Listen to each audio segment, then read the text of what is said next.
first step towards online privacy. Get NordVPN.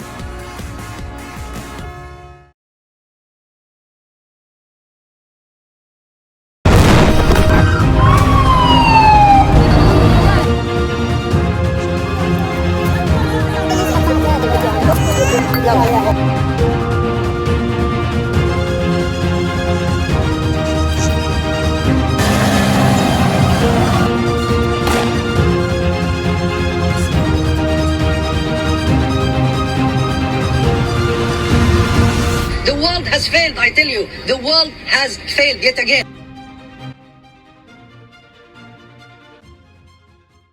Hi, everybody. I am joined by Gordon Dimmack, journalist and campaigner. And I am also joined by Chris Williamson, ex-Labour Party MP and now a member of the Workers' Party and a fellow traveller of George Galloway, who's competing in the Rochdale by-election. Chris, Gordon, thank you so much for making yourself available. Now, before I give you a chance to speak, I must remember bit.ly/CryptoRich3Speak, bit.ly/CryptoRichOdyssey, and also bit.ly/CryptoRichRumble, even though it's not up there. Censorship-resistant platforms, please support my work there. Okay. Hey, Chris, thank you so much for making yourself available for the second, and I hope second of many, many times to come.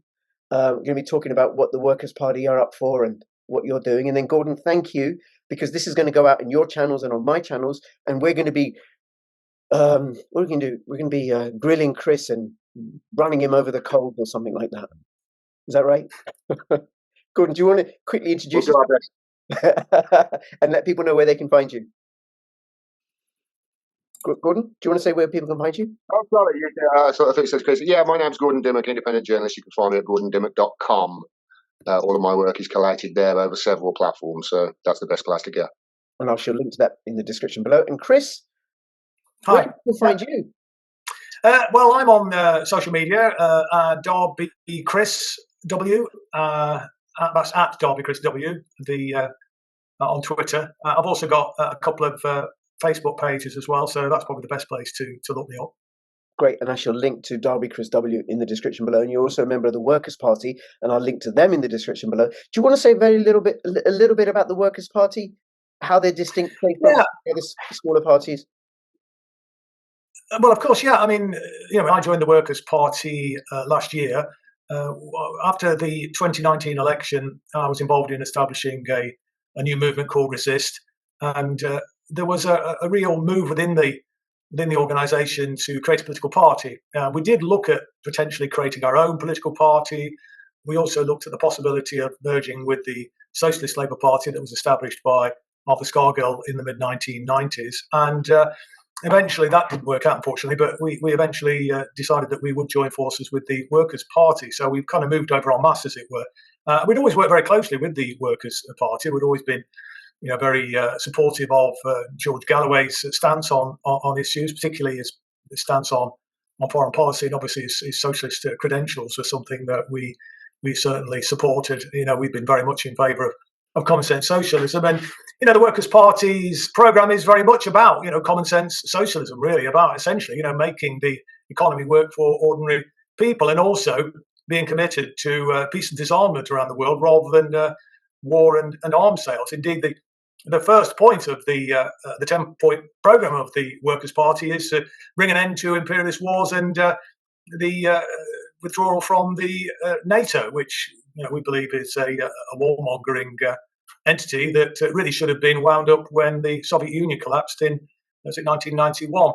I mean, it was allegedly established in the first instance to stem any possible threat, which was never really a threat in any event. But anyway, that was the propaganda that was put out, a threat from the Soviet Union. Well, the Soviet Union no longer existed, so why did NATO continue in existence? Well, we know why it continued, obviously, to continue generating funds for the military-industrial complex. Excuse me, that's my phone going off.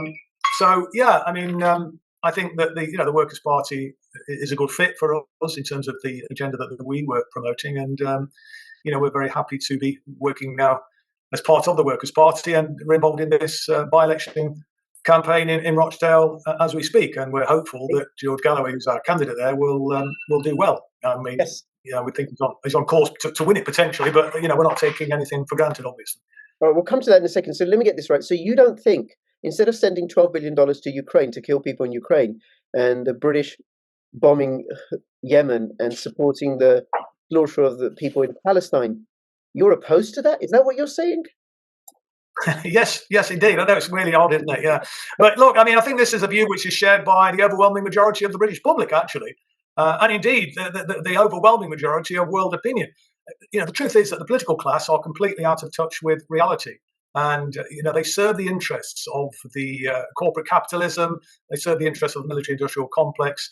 And they seem to be enthralled to Tel Aviv. The Israel lobby wields far too much influence in British politics. I mean, nearly half the members of the Parliamentary Labour Party are members of the so-called Labour Friends of Israel, and it's an even bigger number for the Conservative Party equivalent. And they pulled off a coup in Parliament this week when they were able to basically browbeat the Speaker into breaking with breaking with the rules, indeed, of the House of Commons, in an Opposition Day debate that the SNP had put down a motion, and the SNP, I think, only have about 3 Opposition Day debates in any given year.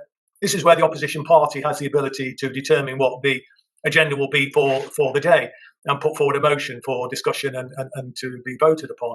The Labour Party has something like 17 or 18 as the main opposition party. And they've never put anything forward in relation to Gaza in terms of a ceasefire. But the SNP, the first opportunity, they put that down. And the Labour Party were able to persuade the Speaker, although I think they're pushing it an open door because he himself is a pro-Zionist. His father, indeed, was involved in actually founding the so-called Labour Friends of Israel back in the 1950s.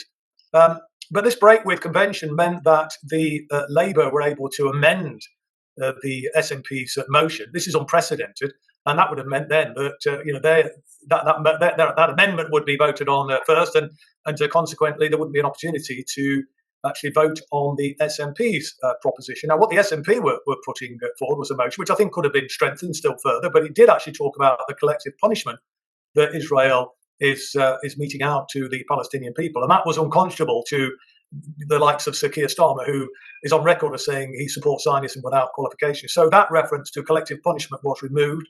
There was talk about releasing, the hostages, and that is something whereby there was no reference to the Palestinian hostages, of which there are thousands. I mean, thousands of people are held on what's known as administrative detention in Israeli dungeons. So they were very keen to talk about that. They were very keen to condemn the Palestinian resistance, to condemn Hamas, but no criticism of Israel at all. Talking about, in the Labour amendment, calling on the Palestinians to lay down their arms. No reference to the Israelis laying down their arms. I mean, they are the aggressors here. Let's remember, they are an occupying power, and they have no rights to so-called self-defense. But in international law, the Palestinians have an absolute right to resistance, including armed resistance. This is laid down in international law. So it's Israel which is transgressing international law. It's transgressing all norms of decency, engaged in a genocide, as we know, which is happening before our very eyes. And you've got the political class in this country falling over themselves to make excuses for them, to protect them diplomatically, and to support them actively with arms sales, but also, we believe, potentially troops on the ground. And they've certainly providing military intelligence. I mean, this has been admitted to. I mean, the reason why I think that there's probably special forces on the ground is that the government's issued a D notice on the media to stifle reportage of this. So, this government is completely implicated, complicit, as is the opposition as well. And I saw an interview with that appalling Islamophobe Douglas Murray. Sorry, Chris, hold on a second. Chris, hold on a second. People who, the American viewers, what a D notice is when the government tells the media you can't talk about this subject, but it also means that that those media outlets can't say that they've got a D notice preventing them talking about this subject. They can. That's wrong, Rich. They can. They can totally disregard a D notice if they wish to. There is nothing in law to say that they have to go along with the D notice. In fact, they have ignored D notices in the past. They don't have to go along with it. They don't. They just fall in line, as Chomsky says, in a way that dictatorships just look on in awe. Right. Okay. That's an important point. The problem is that the political class and the legacy media is also complicit in the situation in Gaza at the moment. And of course, it's not just Gaza. Let's remember, some of the appalling violence which the Israeli authorities are visiting on the people in the occupied West Bank. I mean, this is quite shocking. Many people have lost their lives there. I mean, the people are being brutalized on a regular basis. I saw a terrible video footage of the day of a young Palestinian man who'd been blindfolded and told to run towards a group of other Palestinians, and then he was just shot in the back. I mean, it's just like some sort of horror film, but this is happening in reality. But I've just got to say, just before you intervened in regards to the issue about the D notice, about the interview between Douglas Murray and Benjamin Netanyahu, where Benjamin Netanyahu said, "This isn't just our war; this is your war." You're referring to Britain and the United States. And yeah, I mean, yes, he's absolutely right. I mean, for all the reasons I've just outlined in terms of the military hardware and support, the military intelligence that they're providing, and we think potentially troops on the ground, special forces on the ground in Gaza. Wow. Okay. Chris, let me ask you, if you don't mind. Sure, Rich, can I please. ask a question? Yeah. I've been on many a march, as you have, in London and elsewhere in other cities up and down the country over the last 4 months with the Palestinian side, and they've been shouting over and over ceasefire now. They've been demanding over and over ceasefire now. They wouldn't even have a vote in the House of Commons up until the SNP tabled this motion. I'd like to know why it took them so long to table this motion, by the way, but still, we finally get a vote. The Palestinian supporters finally get a vote in the House of Commons, so they think, on the ceasefire. So we can finally see, right, who really is pro-genocide here. We're talking about a genocide that is done in our name and with our money. And the overwhelming majority of us, even with the pro-state propaganda brainwashing the whole country, the overwhelming majority, not just of the country, but the world over, are demanding this ceasefire. And the UK government now, the establishment, is, you can clearly see, actively stopping even a vote in Parliament happening on this. Now, I just want to tell people the timeline here. Lindsay Hoyle originally said that he would allow this Labour amendment because it was an outdated political process. Then, after the backlash, the day later, they start coming out and saying, oh, they're scared for MPs' safety. And then we hear from Keir Starmer that before his meeting with Lindsay Hoyle, where Lindsay Hoyle changed this, because Keir Starmer had a meeting with him that made it, Keir Starmer has admitted that he spoke to the Israeli president or prime minister, whatever his name is, Herzog. I mean, listen, there's conspiracy theories here, but this is just a jigsaw that's a perfect picture, isn't it, of Israel dictating the vote, even the vote in our parliament. I mean, sure, they're going to whip their MPs to vote no on this ceasefire, sir, because, as you say, they're all in the pocket of these people, the Labour friends of Israel, the Conservative friends of Israel. I think they're the largest donors as a whole to, that Israel's the largest donors to them both. But you can clearly see here, this is a foreign state that is running our country. We don't have a choice. We don't have anybody to turn to. So I just want your because I'm furious about this, Chris. I'm furious. I was livid the other day. I had to re-record a video because I was shaking so much. They won't even allow a vote. They are being dictated to by a foreign state, an apartheid state, doing a genocide in our name and our money, and they will not listen to us. Why are they doing this? Why are they going along with this? Are they being threatened? Are they being blackmailed here? I mean, I'm not talking just with, compromise that they might have on MPs, but, maybe sexual or financial, but also, are they being blackmailed with, if you don't do this, we're going to blow up the world? Because Israel does have something called the Samson Directive. And the governments of the UK and US are going along with this, even though it makes no sense whatsoever. History is not going to look at these people in a kind manner, is it, Chris? So I just wanted your thoughts on that. Are you as livid as me and so many other people in this country are at the fact that our country right now is being run by an apartheid state? Absolutely. I mean, it's a shocking state of affairs, and they're also responsible for bringing down the best hope of electing a government that would have brought in a system that would have promoted peace and supported the Palestinian people. That was unconscionable, obviously, to them. A government that would have, I'm talking about the Jeremy Corbyn-led government, a government that would have, introduced common sense socialist policies on the domestic scene as well, and all that was destroyed as a result of the efforts of the Israel lobby.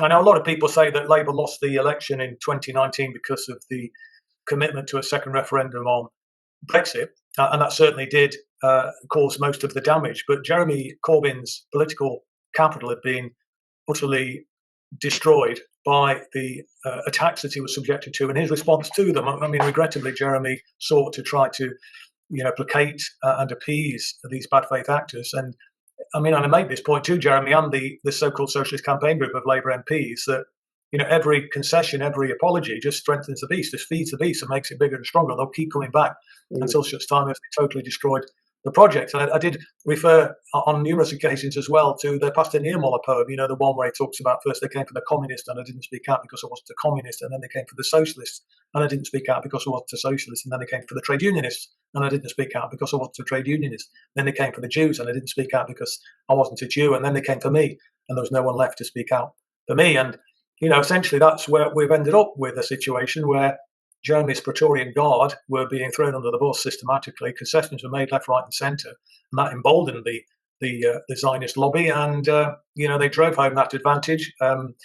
Jeremy's political stock was I think so low that he wasn't able to resist the calls for a second referendum, and they knew that would play very badly in many working class communities who'd overwhelmingly voted to leave the European Union because the European Union hadn't really served their interests at all.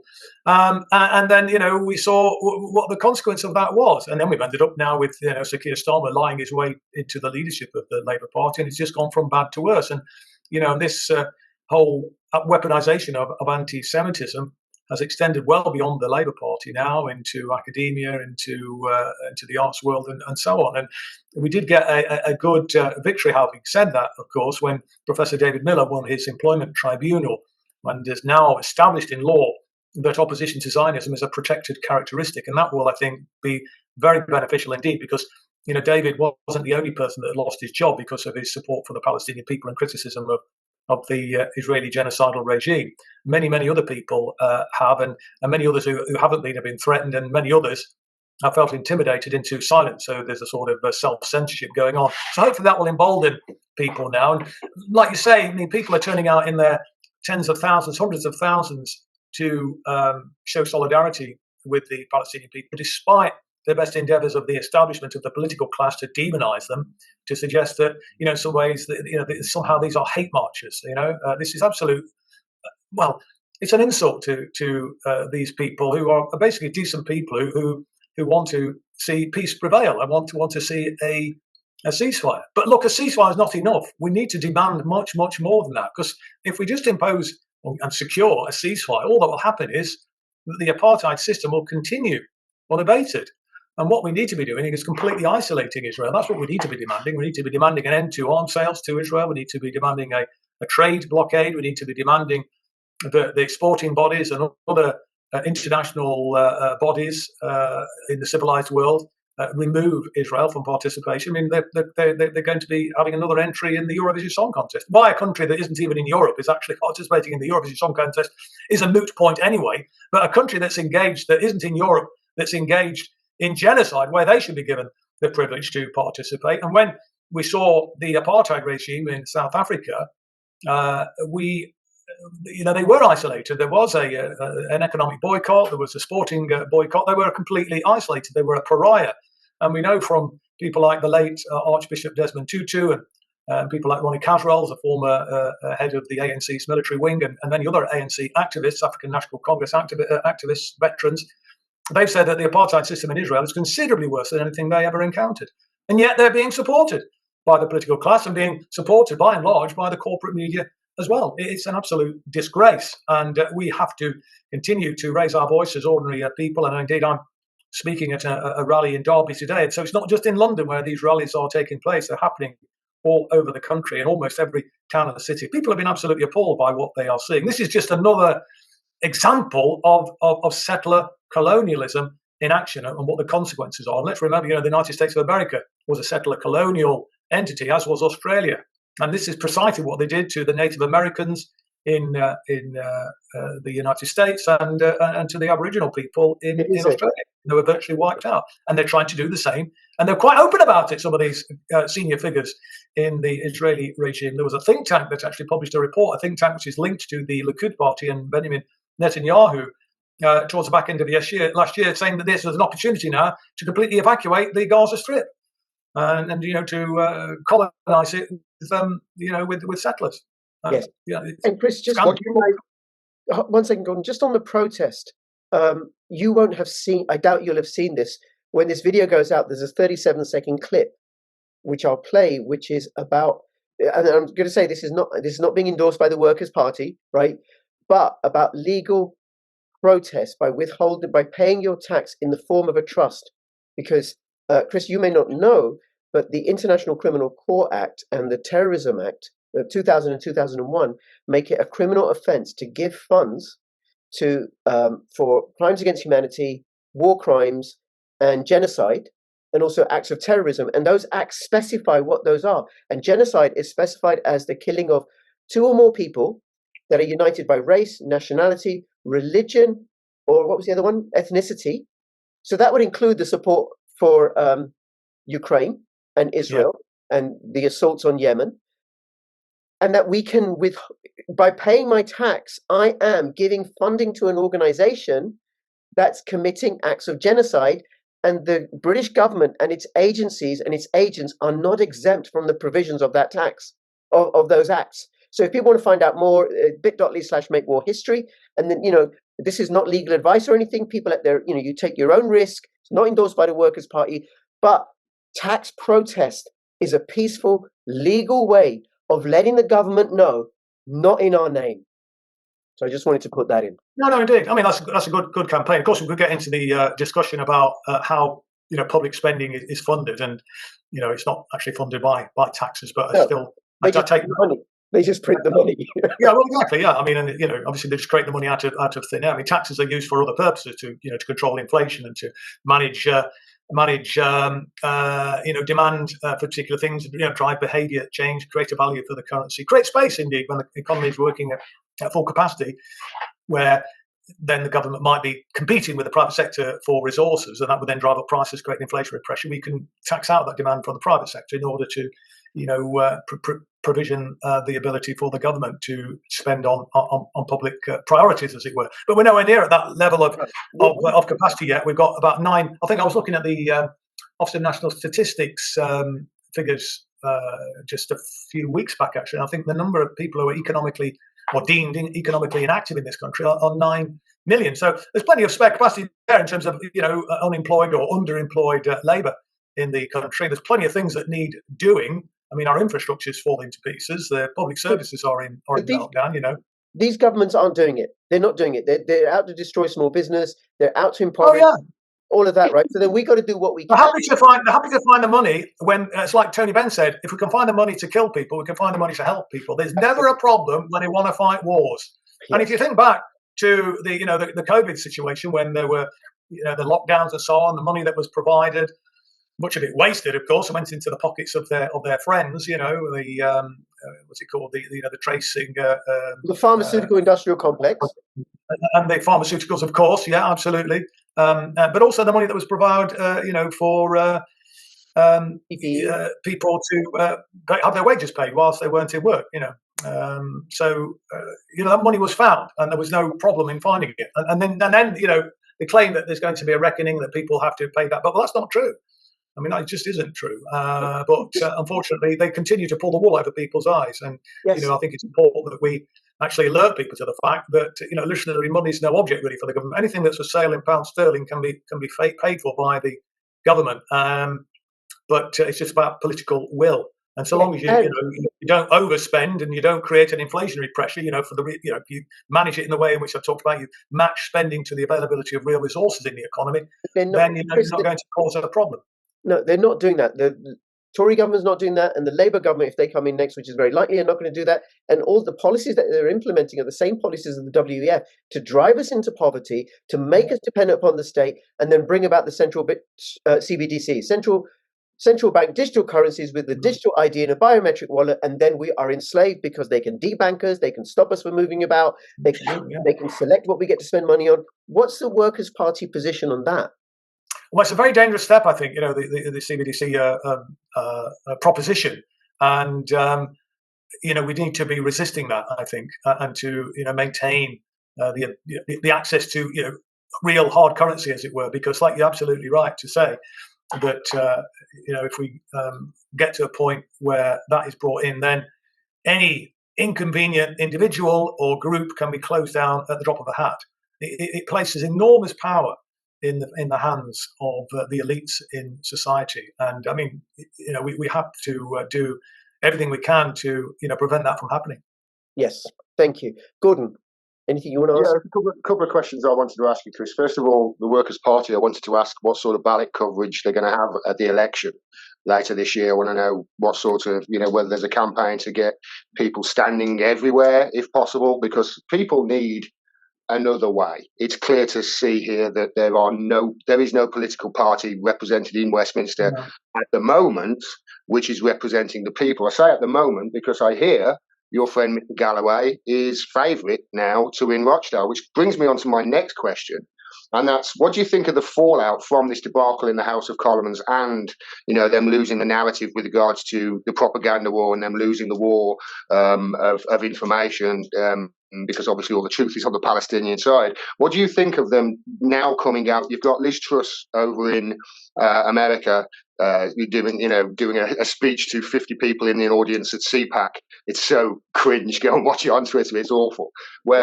She's doing interviews where she's saying that Islamists are running Britain and Islamists are in control of Britain. And you got Lee Anderson saying that Islamists are running Sadiq Khan now and Islamists are running the country. They're obviously trying to stoke this racial tension and dog whistling to their shaved heads buddies drinking Stella and what have you that go down and ruin the Stella Centre. What do you think to that, and what is the antidote to that? How do we make people aware that this isn't anything to do with Islam? It's got nothing to do with Judaism, really, actually. What these people are marching for, and it's quite plain to see, is an end to the suffering and an end to this violent occupation and an end to our support of, quite frankly, an apartheid state and genocide. What do you think to the way that they've darvoed this? The way that they deny, no, it's not us doing it, it's the Islamists doing. So they've gone the attack and they've reversed the victim and the offender. So no, we're the ones who are being. What do you say to the way that they are trying to stoke up the Islamic tension? And will you have full bank access? Well, it's truly despicable tactics, isn't it? I mean, the worst kind of politics, actually, playing to the lowest common denominator, the politics of fear like that. But I don't think it's actually cutting through as much as they would like it to do for the reasons we've already outlined, and indeed you yourself have made the point that tens of thousands, millions indeed people have been turning out to show their support and solidarity with the Palestinian people and their horror and disgust at what is going on. And so it's just another example, I think, of how the political class are out of touch with the ordinary people in this country. And in terms of ballot access, we're still quite a small entity at the moment. Excuse me, we're looking to potentially have up to 50 candidates in the election. But what we're also doing is saying that we need to collaborate with other groups that are trying to build an alternative to the Labour Party, or indeed to the political duopoly, to give people a genuine choice. Democracy's been stolen, hasn't it, really? There is no real choice. Many might argue that, it always has been, really. We've never had proper choice. But look, I think the Labour Party, I was a member for 44 years, did have a strong current of socialism within it. There was certainly a strong contingent that campaigned against war and peace, etc. Campaigned for peace and against war. These people have all been kicked out of the Labour Party now, or if they've not been kicked out or suspended, they're just having to keep their head down in order to maintain their membership. I don't know why, frankly, people are doing that. What's the point of being in a political party if all you're going to do is keep your head down and not actually speak up for what you believe in? And if the party, the direction it's taking is totally at odds with your values, why are you still supporting them? So, we think it's important that we field as many candidates as we can, that we support these other groups. There's quite a lot of independent campaigns being established. There's a campaign and a very, very experienced and capable candidate who's now going to stand against Sir Keir Starmer in the form of Andrew Feinstein, a former African National Congress member of Parliament under Nelson Mandela, very articulate and very strong campaigner, lives in that constituency. I think, he could give Starmer a run for his money. We're seeing in places like Newham, they had the Newham independents, great results in the local elections. Hopefully that will translate into the general election as well. In Ilford, against a West Streeting, a young Palestinian woman who lives in the constituency, has been selected there to contest that seat. So I think there's a real chance that we will certainly be able to damage the Labour Party. Seats that they might expect to win, they won't win. And I think in some cases we will be able to actually make a breakthrough. And I think if George does win on Thursday, that will be an enormous fillip and boost for everybody that's campaigning, all these independents and other groups, and indeed the Workers' Party itself, of course. It'll be a tremendous boost for us and encourage people to redouble their efforts and also demonstrate that it is possible, actually, for a new party, an independent grouping, to actually make that breakthrough. And look, in Derby, I've spoken to many people there, just as one example, determined to teach Labour a lesson. That's being replicated all over the country. I've never known this level of resentment and disenchantment with the political class, with the Labour Party in particular. Obviously people were angry and disenchanted after the Iraq War. And many people did seek to punish the Labour Party, and the Labour Party did lose support as a consequence of that, lose seats as well. We lost the council in Derby on the back of that, even though we were, I think, the first, if not one of the first, if not the first, to actually make our position in opposition to the Iraq War known with a motion at council. So we kind of nailed our colours very firmly to the anti-war mast, as it were. But we were still punished because we were still flying the Labour flag. But I've never known anything like this. There is genuine resentment and almost hatred, really, of what the Labour Party stands for. That said, however, the Labour Party is still riding high in the opinion polls, but I don't think that's because there's any, great love for the Labour Party. It's more the fact that people are so fed up with the Conservatives. It's a kind of this notion that somehow maybe it's the least worst option. But if we can demonstrate to people, you don't have to support the least worst option. You don't have to go with the lesser of two evils, which, by the way, is still evil, of course. There is an alternative. We're hoping that George can demonstrate that alternative can win on Thursday. And, we're hopeful that, we can get, a lot more people into the Houses of Parliament. And, to have people like George Galloway, who's probably the world's best orator, actually. Not everybody can live with George in that sense, but if we can get people with that same mindset, speaking up for peace, speaking up for decency, speaking up for social justice, for human rights, for a fair deal for working class people in this country, then I think that will embolden still further other people to get involved. And over time, I think there is a real chance. Maybe not at this election, although I'm not saying it's impossible. Anything is possible, I suppose. But certainly after the subsequent one. Then I think there is a real chance then for a new grouping to make that breakthrough, because the likelihood is that Labour will win, and maybe some people will naively be expecting and hoping that there will be some difference, there will be some change. There will be no change. There will be no meaningful change on the domestic front, and on the international front, it could be even worse. Well, I think it'll be worse on both, in the domestic front. Yeah, well, you may be right. This Tory government are not implementing Tory policies at all. It's like Thatcher would be turning in her grave. They're putting in place statist policies, but what they do have is a liberty-loving rump of MPs like Andrew Bridgen, who believe in things like old-fashioned notions like the Nuremberg Code and bodily autonomy, things like that, and values like family and faith and culture, right? Although he's been kicked out, don't forget, he's no longer a Tory MP. But because of his opposition to the vaccine mandates and how many people have been hurt. He's been speaking up for that. And the ONS have just recently changed how they calculate deaths from the injections, because it all correlates from the injection rollout, to scrub it. So they don't, because they're complicit. And he's speaking out in favour of that. You've got this liberty-loving rump in the Tory party that are anti the WF policies. Labour doesn't have that. I looked at the number. I think there were something like 100 MPs that voted against the vaccine mandates, and there were only 8 Labour MPs that voted against the vaccine mandates. And I'm sorry, I don't care who you are. You don't get to say what I put in my body. No, absolutely. State doesn't own my body. So, which Labour can I ask then? If that's more WEF. Sorry, Gordon. So if that's the case, and so the Islamists did this, right? The Islamists injected it because they've been running the country, apparently, according to Suella Braverman. Well, if it was the Islamists, they wouldn't be promoting paedophilia and the mutilation of children, that they get to choose their gender when they're 5, 6, 7, 8, 9 years old. But the Islamists are running the country, they say. I find it hilarious that the people who have been running the country for the last 15 years are now saying Islamists are running the country. It's like, so when did you all convert to Islam? Suella, where's your prayer mat? Where do you go and pray in the House of Commons? Rishi Sunak, renowned Muslim. And his Muslim wife. It's obscene, really, isn't it? That they are indulging in this sort of dog whistle politics. It really is. And, it may have worked in the past. It may work still with some people today, but I don't think it's got the traction that it used to have. And that's partly because of platforms like yours and others and social media in general.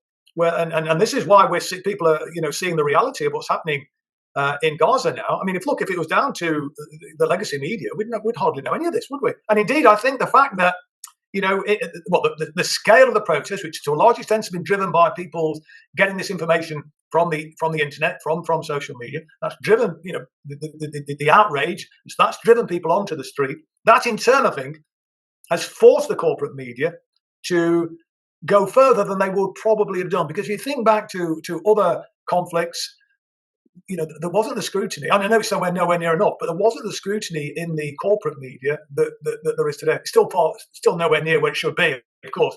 I mean, they're not Al Jazeera by any stretch of the imagination, and I would give a shout out to them because their reportage has been absolutely outstanding on what's been happening in Gaza and indeed, for that matter, in the West Bank. So that's a real success story in one level. That social media, the independent media sector, people like yours and Gordon's platforms, has helped to inform people, give people an alternative narrative, an alternative source of information, and that in turn, as I say, has driven people onto the street. That in turn has actually forced the legacy media to actually, as I say, give more attention than they would otherwise have done. And they can't put that genie back in the bottle, but much as they are doing their best to do so, and we know with things like shadow bans and all the rest of it. But even with that, people, because so many people are seeing this, so people are just organically sharing this information. So they might be able to close down, people here and there. But the information is still getting out. Yes, it is. Chris, I'm conscious of the time because you want to go to this demonstration. It's Saturday, the 24th of February. We're recording this. Any last words you want to say before we finish up? Well, I would just say keep hope alive to everybody, and don't give up. I mean, it seems it's very dark times at the moment. Economically and geopolitically, but the level of awareness that is now very apparent, I think, as to the reality of the situation, I don't think has ever been higher. There's still more we need to do in that regard, But worldwide opinion, and indeed opinion in this country, is very much, I think, in favour of an alternative narrative. And if we can galvanise that, and everybody that's kind of watching this can help in that process. If we can galvanise those people, then I think we can bring about change. I mean, I like this phrase. When you stand together, anything is possible. And that's what the ruling elites rely on, the kind of whole divide and rule strategy, and keeping people ignorant, because that's how the status quo prevails. But look, a better world is possible. A good society is possible. Absolutely. We can do it, but we've just got to have the tenacity and the courage and the commitment to fight back. And I always used to say to people, when I used to be campaigning, knocking on doors, that the ruling elites have got power because they've got lots of money. But we've got power as ordinary people when we stand together in solidarity. And our power is far greater than their power if we can actually stand together in solidarity. And that's where the ruling elites have always succeeded in dividing us.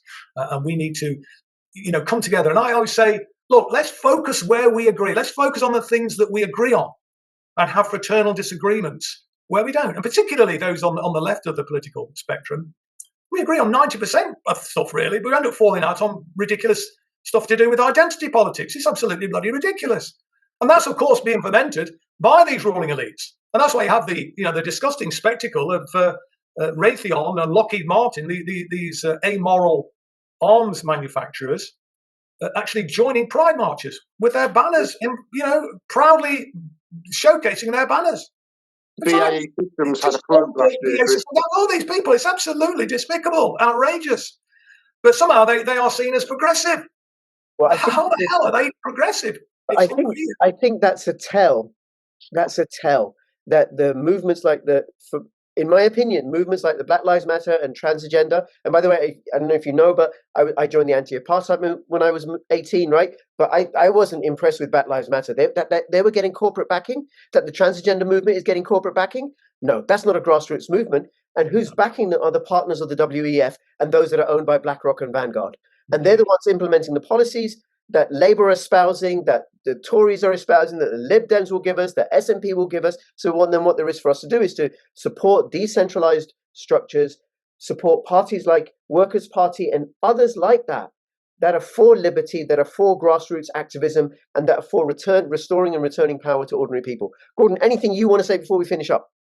I just want to say thanks to Chris for all his hard work, and I'll see you very soon, mate. Thanks, mate, and thank you too for your hard work as well. And just a final word for me: if anybody's interested in the Workers' Party, if you just Google Workers' Party 10-point plan, it's there on the internet. You'll see our 10-point policy program. Obviously, there'll be a more detailed manifesto going beyond that, but that kind of gives you the broad principles that the Workers' Party is based upon. Fabulous, fabulous, Chris. Thank you so much. Have a great demo. No worries. Best of luck. All the best. Look forward to having you on again. All the best. Bye bye. Thanks. Cheers, guys. Bye. Bye. Bye.